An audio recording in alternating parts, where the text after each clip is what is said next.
For this haircut, we're starting on the top section, and the hair is freshly shampooed, and this is going to be a square-shaped haircut.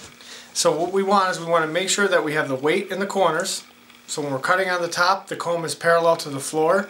When we're cutting on the sides, we're picking up the hair parallel to the sides. That's going to leave the weight in the corners. So we're going to start out by getting our center section.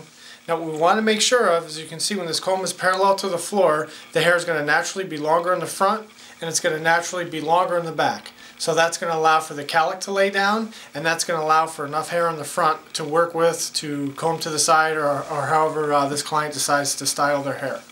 So how I want to approach the top is, if you can see, the hair grows from the left hand side to the right hand side.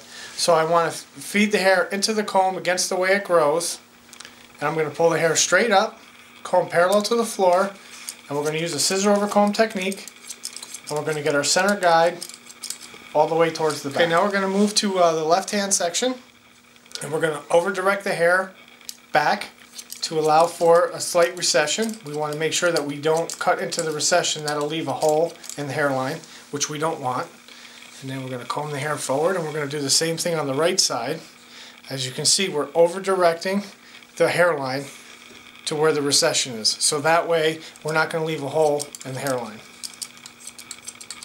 Okay, and then we're going to use our center cut as our guide, and we're going to take an imaginary line straight out on that same plane until we run out of hair, and that way we don't wind up with any lines of demarcation.